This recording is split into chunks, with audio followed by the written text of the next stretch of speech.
Глупостта крещи, а разумът се извинява. За това сме тук, на дъното.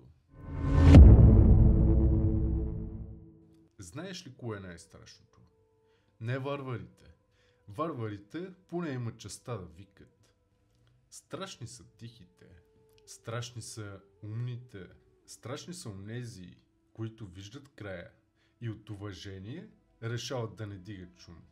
Те стоят като агнета, образовани, културни, премерени и чакат чудо.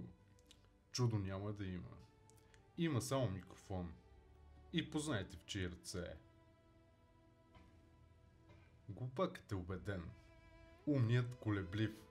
Ето това е най-големият психологически парадокс, който ще ни погребе като вид. Ефектът на Дънинг-Крюгер.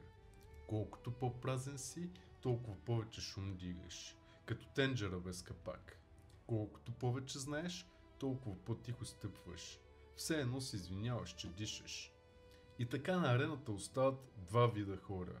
Тези, които крещят, и тези, които се чудят дали е подходящия момент да кажат истината.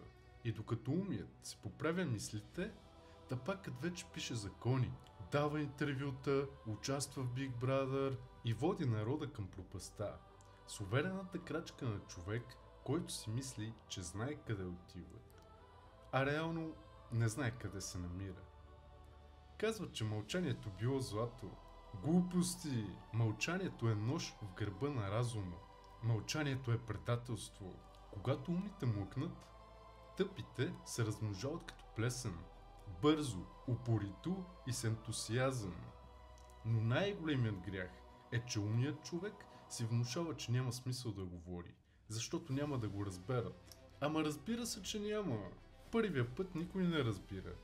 После обаче някой ще чуе. Един, двама, петима. И това е напълно достатъчно да обърнеш хода на света.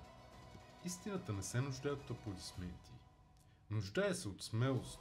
От един човек, който да каже: не, няма да мълча. Цивилизациите не падат от войни, падат от тишина. Тишината на умните. Тишината на онези, които имаха какво да кажат, но не го направиха, защото не искат да обидат простака. И ето ти последната истина, брато. Ако позволиш на идиота да говори вместо теб, не се оплаквай, ако утре светът започне да звучи като него.